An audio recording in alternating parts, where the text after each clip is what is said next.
नमस्कारम। आज हम स्टार्ट कर रहे हैं revision lectures of income tax which are applicable for May 23 and November 23 so far as CA exam is concerned, and June 23 and December 23 for CMA exam. So let's start friends, and first chapter is basic concepts. Basic concept में हम ज़्यादा time invest नहीं करेंगे, but still we will try to do the justice to the chapter, क्योंकि जब तक आपका basics clear नहीं होगा तब तक एडवांस चैप्टर पढ़ के आपको कोई मतलब नहीं है। तो सबसे पहला सवाल ये आता है कि गवर्नमेंट टैक्सेशन लेती ही क्यों है, why the taxation is applicable to country, या किसी भी कंट्री में टैक्सेशन सिस्टम होना ही क्यों है।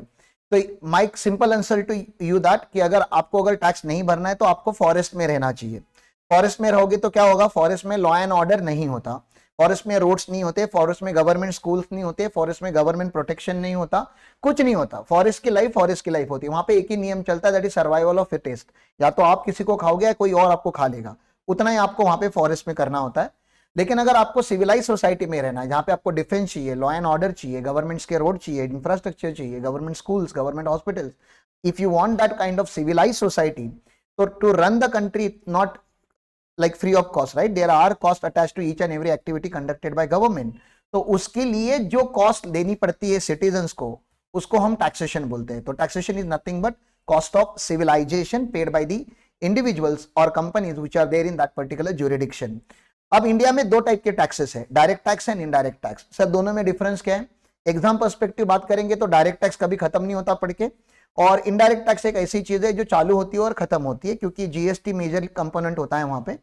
और क्योंकि जीएसटी अभी लेटेस्ट लॉ है, 2017 से ही आया है, तो अभी तक उतना कॉम्प्लिकेटेड नहीं हुआ है या उतना डिटेल उसका एक्सपांशन नहीं हुआ है जितना इनकम टैक्स का हो चुका है। Income tax is in existence since 1961, और आप इमेजिन कर सकते हो 1961 से लेके अब तक कि इनकम टैक्स कितना डेप्थ में जा चुका होगा। और इनकम टैक्स इतना डेप्थ में जाने का एक ही रीजन है कि हमारे देश में जेन्युइन टैक्स पेयर्स नहीं है। अगर मैं परसेंटेज टर्म में बात करूं तो हार्डली 5 से 6 crore out of total population people are filing income tax returns, meaning by maximum 3% of population is filing taxation, ठीक है ना, या paying taxation in terms of income tax। इसलिए गवर्नमेंट ने एक नया सिस्टम ऑफ टैक्सेशन लगाया जिसको इनडायरेक्ट टैक्स बोलते हैं, जहां पे 100% पॉपुलेशन टैक्स भरता है, no matter whether you are rich और poor, whether you are earning और not earning. If you are a consumer of goods and services तो आप बाय डिफॉल्ट एक टैक्स भरते हो जो आप डायरेक्टली नहीं भरते, आप अपने सप्लायर को देते हो, सप्लायर गवर्नमेंट को देता है, that is indirect tax. Indirect tax का आज के तारीख में सबसे बड़ा जो कंपोनेंट इंडिया में है that is known as GST. तो direct tax is paid by limited population, indirect tax is paid by 100% population, इसलिए गवर्नमेंट ने दोनों टाइप के टैक्स लगाए हुए हैं। डायरेक्ट टैक्स का जो एडमिनिस्ट्रेटिव बॉडी है इंडिया में उसको हम सीबीडीटी बोलते हैं, और इनडायरेक्ट टैक्स का जो एडमिनिस्ट्रेटिव बॉडी है उसको सीबीआईसी बोला जाता है, which may be asked as a MCQ. CBDT का फुल फॉर्म होता है central board of direct taxes, और सीबीआईसी का फुल फॉर्म होता है central board of indirect tax and custom. Direct taxes जो होते हैं वो पर्संस के ऊपर अप्लाई होते हैं, तो being a person is very important in direct taxes. Person का मतलब क्या होता है? Person can be individual, HUF, AOP, BOI, firm, LLP, company, local authority, artificial juridical person, मतलब पर्संस के बहुत सारे टाइप होते हैं। अब पर्सन तो मैं भी हूं, पर्सन तो आप भी हो, लेकिन आप सारे जो पर्सन हो, ठीक है ना, आपने कभी इनकम टैक्स नहीं भरा होगा आज तक। क्यों नहीं भरा होगा? क्योंकि आप खाली पर्सन हो, आपने अभी तक टैक्स नहीं भरा है, मतलब आपका इनकम नहीं है। तो मुझे क्या बताना है, जब मैं असेसी बोलता हूं तो assessee is the person who have the income, ठीक है ना, assessee is the person who has the income. तो इसमें मैं क्या बताना चाहता हूं आप लोगों को कि पर्सन जब इनकम कमाना चालू हो जाता है तो उसको टैक्सेबल पर्सन बोला जाता है या असेसी बोला जाता है। तो all assessees are person but all persons need not to be assessee, ये आपको सेंटेंस समझ में आना चाहिए। ऑल असेसीज आर पर्सन्स, मतलब आपको असेसी बनना है तो सबसे पहले तो पर्सन बनना पड़ेगा, लेकिन इसका यह मतलब नहीं है कि इंडस्ट्री में जितने भी पर्सन है सारे के सारे असेसी हो, क्योंकि सारे के सारे पर्सन टैक्स नहीं भरते। तो पर्सन का होना जरूरी है, असेसी का उसका इनकम होना जरूरी है, तो ही वो इनकम टैक्स इंडिया में भरता है। और इंडिया में कोई भी टैक्स ऑपरेट होने के लिए उसका एक्ट होना जरूरी है। तो इनकम टैक्स को ऑपरेट करने के लिए गवर्नमेंट ऑफ इंडिया ने एक्ट बनाया हुआ है, that is income tax act 1961। हमें आज डायरेक्ट टैक्स के ऊपर ही ज्यादा फोकस रखना है, इनडायरेक्ट टैक्स के ऊपर फोकस नहीं है हमारा। फिर भी आपको मोटा मोटी इनडायरेक्ट टैक्स का स्ट्रक्चर पता होना चाहिए कि है क्या। तो इनडायरेक्ट टैक्सेस जो होते हैं वो गुड्स एंड सर्विसेज के ऊपर अप्लाई होते हैं, और यूजुअली इनका सप्लाई होना जरूरी है। सप्लाई में भी दो टाइप के सप्लाई होते हैं, intrastate supply and interstate supply.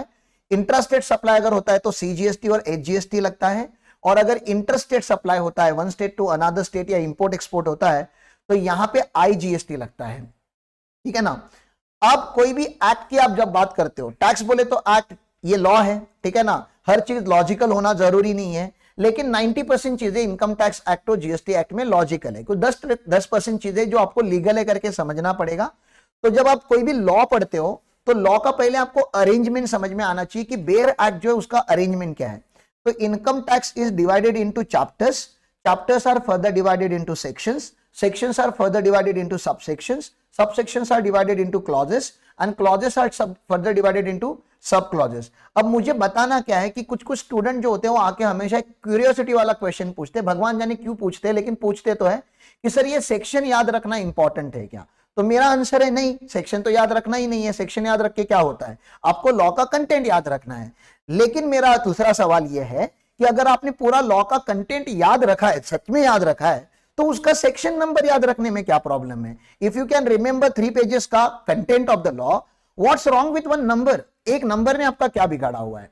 तो आपको सेक्शंस भी याद रखने हैं। क्यों सर, सेक्शंस नहीं याद रखेंगे तो क्या होगा, आपने अगर सेक्शंस याद नहीं रखे तो पहला तो आपका कॉन्फिडेंस कम हो जाएगा, आपको कॉन्फिडेंस कभी नहीं आएगा, क्योंकि प्रैक्टिकल लाइफ में जब हम प्रोफेशनल लोग एक दूसरे से बात करते हैं, हम लोग आइडियली सेक्शंस में बात करते हैं, ठीक है ना, कि ये सेक्शन में ऐसा हो सकता है कि नहीं। आप कभी इनकम टैक्स के साथ इंटरेक्ट करोगे, ऑफिसर्स के साथ इंटरेक्ट करोगे, तो वो लोग भी सेक्शंस में रूल्स में बात करते हैं, हम लोग वहां पे जनरल बातें नहीं करते। कोर्ट में अगर आप कोई केस पढ़ते हो तो वो लोग सेक्शन, सबसेक्शन, क्लॉजेस तक जाके बात करते हैं। तो सर क्या हमें भी सेक्शन याद करने पड़ेंगे?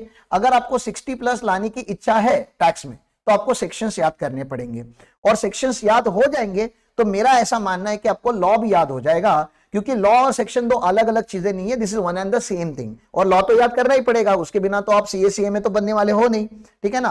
तो इनकम टैक्स में क्या क्या पढ़ना पड़ेगा हमें कभी कभी सेक्शंस याद रखने पड़ेंगे। मैं अलग अलग एग्जांपल देता हूं। एक सेक्शन है सेक्शन 56 सबसेक्शन 2 क्लॉज 10, तो इसको मैंने क्लॉज 10 बोला, ये एक्स नहीं है, ये क्लॉज 10 है, clause 10 of subsection 2 of section 56, chapter ignore करो, ऑफ इनकम टैक्स एक्ट 1961। ऐसा इसका रिवर्स रीडिंग होता है, पहले आप क्लॉज रीड करते हो, फिर सबसेक्शन रीड करते हो, फिर सबसेक्शन रीड करते हो। तो clause 10 of subsection 2 of section 56, ऐसा रिवर्स में इसको रीड किया जाता है। लेकिन लिखने के टाइम पे हम 56 to 10 भी बोलते हैं, क्योंकि शॉर्ट में हमें लिखना होता है। सर एग्जाम में सबसेक्शन याद रखने पड़ेंगे, हाँ। सर क्लॉजेस भी याद रखने पड़ेंगे, हाँ। सेक्शन तो याद रखने ही है, सब सेक्शन भी याद रखने हैं और क्लॉजेस भी याद रखने हैं। तो सारे रखने हैं क्या? सारे मुझको भी याद नहीं, तुमको कहां से याद हो जाएंगे, ठीक है ना। तो इनकम टैक्स में मोटा मोटी 750+ सेक्शंस है, सब सेक्शन और क्लॉजेस हजारों होंगे, हमें नहीं पता कितने हैं। और दूसरा सेकेंड जो है इनकम टैक्स में जो नंबर है वो 298 तक है। अब 298 लास्ट सेक्शन है हमारा, नंबर के हिसाब से देखोगे तो लास्ट सेक्शन जो होगा वो हमारा 298 होगा, लेकिन एक्चुअल में काउंटिंग करोगे तो 750 के ऊपर जाता है। सर ये ऐसा क्यों होता है? क्योंकि एक सेक्शन आता है 80, अब 80 होता है तो 80C एक सेक्शन है, 80CCC एक सेक्शन है, 80CCD एक सेक्शन है, 80E एक सेक्शन है, 80EE मतलब है 80, लेकिन 80 के सीरीज में डजनों सेक्शन अपने आप में उसने रखे हुए, इसलिए भले लीगली उसका लास्ट सेक्शन का नंबर 298 है, टोटली उसमें 750+ सेक्शंस है। तो आपको इंटरमीडिएट लेवल पे मोटा मोटी 250 सेक्शंस के आसपास का स्टडी करना पड़ता है, और फाइनल में आप जाते जाते आपको अलग से 500 नहीं, वो जो पहले आपने 250 पढ़े वो भी पढ़ना पड़ता है, और आगे 500 आने वाले वो भी पढ़ना पड़ता है। मतलब अगर आप चाहते हो कि आप फाइनल में आपकी लाइफ आसान हो, तो आपको इंटरमीडिएट के 250 सेक्शन जितने जल्दी हो उतने जल्दी स्ट्रॉन्ग करने पड़ेंगे। अगर ये जितने जल्दी आप स्ट्रॉन्ग नहीं कर पाओगे तो आगे जाके आपके साथ क्या होने वाला है, फाइनल में आपको फिर से सेक्शन 1 से ही चालू करना पड़ेगा, and that will be very much time consuming, and I am telling you it is painful. क्योंकि फाइनल लेवल पे जब हम लॉ पढ़ाना चालू करते हैं, we consider you are at particular level, हम एकदम बॉटम पे जाके नहीं पढ़ा सकते, and then you feel miss out in the particular subject और चैप्टर, आपको कंफर्ट जोन नहीं आता। तो I am requesting all of you, जितने भी इंटरमीडिएट में सेक्शन है उनको बहुत अच्छे से पढ़िए, और उसको प्रिपरेशन करने के लिए आपको जो भी हेल्प लगेगा यू कैन टेल अस, और हम उसके हिसाब से हम करेंगे। Revision session is for that only.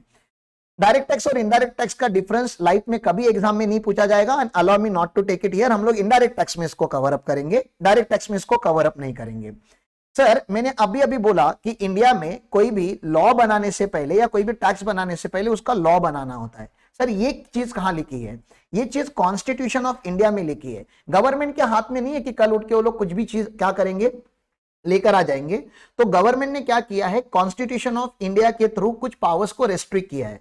तो सबसे पहला आर्टिकल जो है, जो आपको पता होना चाहिए इनकम टैक्स पढ़ने के लिए पहले, वो है आर्टिकल 265 ऑफ इंडियन कॉन्स्टिट्यूशन। वो बोलता है no taxes can be levied, no taxes can be levied. एक मिनट,